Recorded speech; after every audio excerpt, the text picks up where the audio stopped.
నమస్తే, welcome to Aadan. నమస్తే రాజేష్ గారు. రాజేష్ గారు, ఇప్పుడు ఒక విచిత్రమైన వాదన సాక్షి పత్రిక తెర మీద తీసుకొచ్చింది. చంద్రబాబు నాయుడు అమెరికా పర్యటనలో ఉన్నాడు, అనుమతి తీసుకోకుండా వెళ్ళిపోయాడు. ఆయన మీద సిఐడి లుకౌట్ నోటీసులు జారీ చేసింది. హైదరాబాద్ శంషాబాద్ విమానాశ్రయంలో ఇమిగ్రేషన్ అధికారులు ఆపారు. అట్టెళ్తావు, నీ అనుమతి పత్రాలు ఏవి చూపించని చెప్పేసి అన్నారు. వెంటనే చంద్రబాబు కంగు తిన్నాడు. ఏదో సుదీర్ఘంగా ఇంత పొడుగు వివరణ ఇచ్చిన తర్వాత మొత్తం వదిలేశారు. హ్యాపీగా అమెరికా వెళ్ళిపోయాడు. గుట్టు చప్పుడు కాకుండా నెక్స్ట్ డేనే ఎప్పుడు లోకేష్ కూడా అమెరికా వెళ్ళిపోయాడని చెప్పేసి ఒక వండి వార్చిన కథనాన్ని అయితే అందంగా చూపించే ప్రయత్నం చేసింది. నిజంగా చంద్రబాబు నాయుడికి అనుమతి తీసుకుని వెళ్లాల్సిన పరిస్థితి ఉందా? ఇమిగ్రేషన్ అధికారులు ఆపినా సరే ఈయన మరి చాకచక్యంగా వెళ్ళగలిగేటటువంటి సామర్థ్యత ఈయన దగ్గర ఉందా? మీరే విశ్లేషణ చేయాలి. ఎవరన్నా ఒక మహిళని ఆమె వ్యక్తిత్వం గురించి ఏదైనా కామెంట్ చేసావనుకో, ఆమె తిరిగి నువ్వదే, మీ అమ్మదే, మీ అమ్మమ్మదే, మీ నాయనమ్మదే అని చెప్పని మొదలు పెడతారు. అట్లాగే ఎవరన్నా కొద్దిగా మానసిక వికలాంగులు ఉన్నారు, వాళ్ళు నువ్వు పిచ్చోడు అన్నావు అనుకో, అతను కూడా ఎమ్మటే తిరిగి నువ్వు పిచ్చోడివి, మీ నాయన పిచ్చోడు, మీ తమ్ముడు పిచ్చోడు, మీ అన్న పిచ్చోడు అంటుండే. ఇప్పుడు జగన్మోహన్ రెడ్డి గారికి కూడా ఏంటి, ఆయనకి కర్మ పట్టింది.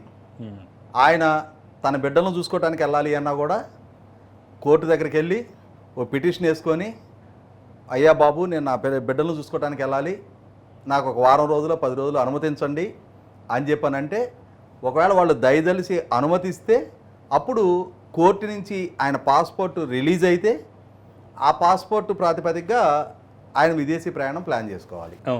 ఎందుకు? ఆయన మీద ఉన్న కేసులు, నమోదైన ఛార్జ్ షీట్లు, ఆయన జైలు జీవిత నేపథ్యం, కండిషన్ బెయిల్ మీద ఉన్నారు కాబట్టి. ఆయన ఉద్దేశం ఏంటంటే చంద్రబాబు నాయుడు గారి మీద ఈ మధ్య జగన్మోహన్ రెడ్డి గారు కూడా తనతో పాటు సమానమైన కోర్టు చరిత్ర కలిగిన వ్యక్తిగా నిరూపణ చేయడానికి ఈయన మీద కూడా కొన్ని కేసులు నమోదు చేశారు కదా. ఈ నమోదు చేసిన నేపథ్యంలో చంద్రబాబు నాయుడు గారి మీద కూడా విదేశీ పర్యటన చేయడానికి వీలు కాని ప్రతిబంధకాలు ఏదో సృష్టించబడి ఉన్నట్టుగా సాక్షిలో రాస్తూ ఉన్నారు. ఇదే సాక్షి స్పష్టం చేయాల్సింది ఏంటి అంటే, చంద్రబాబు నాయుడు గారి పాస్పోర్టు కోర్టు సీజ్ చేసిందా, కోర్టు పరిధిలో ఆయన పాస్పోర్టు సరెండర్ చేయమని చెప్పారా? చెప్పలేదే. ఆయన బెయిల్ మీద ఉన్నారు, చంద్రబాబు నాయుడు గారు కూడా బెయిల్ మీదే ఉన్నారు. ఆ బెయిల్ మీద ఉన్న సందర్భంగా ఆయనకి బెయిల్ ఇచ్చేటప్పుడు మీ పాస్పోర్టు సరెండర్ చేయండి అని, లేదు విదేశీ పర్యటనకి వెళ్ళాలి అని ఆయన ఏదైనా కోర్టును అనుమతి కోరాల్సిన పరిస్థితులు అయ్యా నా సృష్టింపబడియా? అటువంటి పరిస్థితులు లేవు ఆయనకి. కోర్టు కానీ విచారణ సంస్థ కానీ మీ పాస్పోర్ట్ హ్యాండ్ ఓవర్ చేయమని అడగల, ఈయన విదేశాలకు వెళ్లకుండా చూడండి అని చెప్పని ఈయన మీద కేసులు నమోదు చేసిన సిఐడి కోర్టుని అభ్యర్థించాల. పైగా ఇక్కడ అంటే ఆ కథనంలో శంషాబాద్ విమానాశ్రయంలో ఇమిగ్రేషన్ అధికారులు ఆపేశారు, మీ మీద లుకౌట్ నోటీసులు ఉన్నాయి, మీకు అనుమతి ఉందా లేదా, కోర్టు పర్మిషన్ ఉంది, ఇవన్నీ అడిగారు. అడిగినప్పుడు కంగుతున్న చంద్రబాబు మళ్ళీ సుదీర్ఘమైనటువంటి వివరణ ఇస్తే, మళ్ళీ వాళ్ళు సిఐడి అధికారులకు ఫోన్ చేస్తే వాళ్ళు ఏదో వివరణ ఇస్తే అప్పుడు రిలీజ్ చేశారని చెప్పేసి అంటున్నారు. అంటే అంటే క్లియర్గా కనిపిస్తోంది కదా. ఇప్పుడు ఇమిగ్రేషన్ అధికారులు ఆపిన తర్వాత ఏదో వివరణ ఇచ్చేస్తే, అంటే అనుమతులు లేకపోయినా, పత్రాలు ఏవి లేకపోయినా, కోర్టు పర్మిషన్ లేకపోయినా ఏదో ఒక వివరణ ఇచ్చేస్తే వదిలేస్తారా? అంత తేలిగ్గా ఉందా వ్యవస్థలంటే? ఇప్పుడు ఏంటంటే వాళ్ళకి సాక్షిలో చంద్రబాబు నాయుడు గారు విదేశీ పర్యటనకి ఒక వంక ఎతకాలి. ఆ ఎతకటం కోసం ఏంటంటే జగన్మోహన్ రెడ్డి గారు ఇప్పుడు రీసెంట్గా ఆయన స్విట్జర్లాండు, ఫ్రాన్సు, లండన్ పర్యటనలో ఉన్నారు. ఆ పర్యటనకు వెళ్లాల్సిన సందర్భంగా కోర్టు నుంచి అనుమతి తీసుకొని నేను 17వ తారీఖు నుంచి 31వ తారీఖు వరకు పర్యటనకు వెళ్తున్నా. అవునా, పర్యటనకు వెళ్తున్నావు, సరే నీ ఫోన్ నెంబరు, నీ మెయిల్ ఐడి విచారణ సంస్థకి హ్యాండ్ ఓవర్ చేయి, ఇదిగో నీ పాస్పోర్టు రిలీజ్ చేస్తున్నాం, మళ్ళీ రాగానే మళ్ళీ తిరిగి మాకు హ్యాండ్ ఓవర్ చేయి అని చెప్పని సబ్జెక్టు కండిషన్ ఆయన పాస్పోర్టు ఒక 2 వారాల కాల పరిమితి కోసం రిలీజ్ చేస్తే ఆ వెసులుబాటుతోటి విదేశీ పర్యటనకు ఆయన వెళ్ళారు.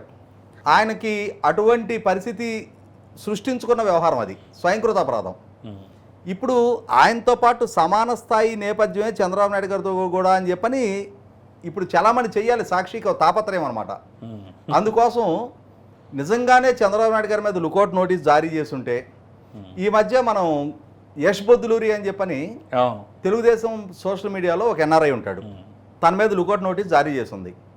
తను యుఎస్ నుంచి వాళ్ళ తల్లికి ఆరోగ్యం బాగాలేదు అని చెప్పని పరామర్శ కోసం అని చెప్పని ఇండియాకి వస్తే శంషాబాద్ ఎయిర్పోర్ట్లోనే ఆ లుకౌట్ నోటీస్ జారీ చేసిన దృష్ట్యా ఇమ్మీడియట్గా పోలీసులు అతన్ని హ్యాండ్ ఓవర్ చేసుకున్నారా లేదా, కస్టడీలోకి తీసుకున్నారా లేదా?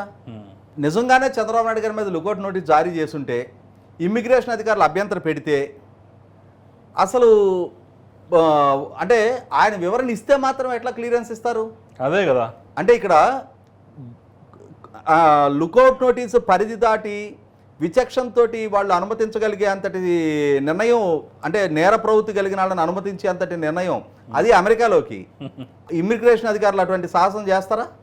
అసలు అటువంటి వెసులుబాటు తక్కువదా? ఇక్కడ సిఐడిని కూడా చేరుస్తున్నారు కదా, వాళ్ళకేదో ఫోన్ చేశారు, వాళ్ళు ఏదో చెప్పారు అంటే ఇప్పుడు దోషిగా సిఐడిని కూడా చూపించే ప్రయత్నం ఏంటి ఇక్కడ? అంటే ఇక్కడ సిఐడిలో ఎవరు డెసిషన్ మేకరు? సిఐడిలో ఎవరికి కాల్ చేస్తారు? కాల్ చేస్తే కాంటాక్ట్ చేస్తే కోర్టును కాంటాక్ట్ చేయాలి. సిఐడిలో ఒక కన్సర్న్ అధికారి ఆయన ఇష్టమేనా పలానా వారిని అనుమతించడం అనుమతించకపోవటం అనేది? విదేశాలకి వెళ్ళనివ్వాలా వద్దా అనే నిర్ణయం తీసుకునే అధికారం ఎవరికి? కోర్టుకు ఉంటుంది. సిఐడి వాళ్ళు అఫిడవిట్ రూపంలో కోర్టుకి తెలియజేస్తారు. నిర్ణయాధికారం కోర్టుకు ఉంటుంది. ఇప్పుడు ఇమ్మిగ్రేషన్ అధికారులు సిఐడిలో ఎవరికి కాల్ చేసినట్టు? ఇప్పుడు అడిషనల్ డీజీగా ఉన్న సంజయ్ గారికి కాల్ చేశారా? లేదు అడిషనల్ అడ్వకేట్ జనరల్గా ఉన్న పొన్నవోలు సుధాకర్ రెడ్డి గారికి కాల్ చేశారా? ఎవరి నుంచి క్లారిఫికేషన్ తీసుకున్నారు? అసలు మనం ఎంత లాజిక్ మాట్లాడుతున్నాం. అసలు ఆయన అమెరికా పర్యటనకు వెళుతున్నాడు అన్నప్పుడు ఆయనకు పాస్పోర్ట్ ఉండాలి.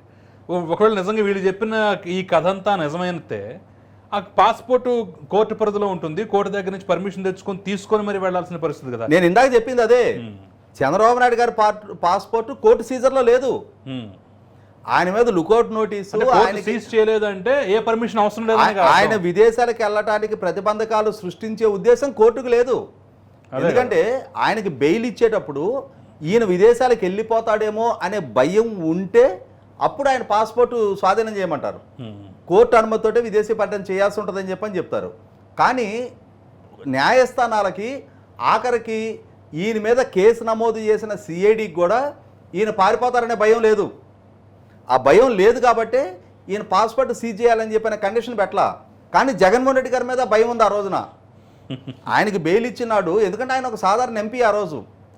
ఇప్పుడు ఎంపీగా ఉన్న విజయ్ మాల్యా గారు తూచంటే వెళ్ళిపోవడం చూసాం కదా మనం. అంతే కదా, ఆయన ఎంపీయే కదా విజయ్ మాల్యా. అట్లాంటి ఇంకొక ఎంపీ ఈయన ఆ రోజు ఈయనకి బెయిల్ ఇచ్చినాడు. ఈయన వెళ్ళి ఏ దేశంలో కూర్చుంటే కూర్చోకూడదని నమ్మకం ఉందా ఏంటి? కాబట్టి ఆ రోజు ఆయన్ని ఇవన్నీ నడవు, నీ పాస్పోర్ట్ సరెండర్ చేసి నువ్వు బెయిల్ తీసుకోమన్నారు.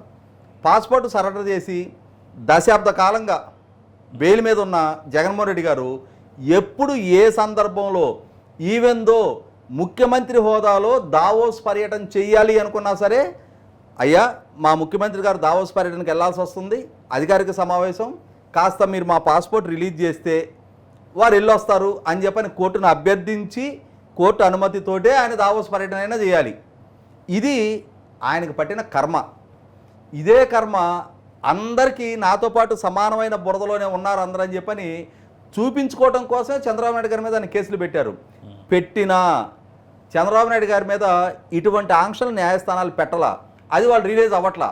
వాళ్ళకి ఎంతసేపటికి ఏంటంటే జగన్మోహన్ రెడ్డి గారు చంద్రబాబు నాయుడు గారు సమాన స్థాయి అని చెప్పని చూపించుకునే ప్రయత్నం. ఈరోజు జగన్మోహన్ రెడ్డి గారు ఈ రాష్ట్రానికి ముఖ్యమంత్రి, ఎవరు కాదనలేరు.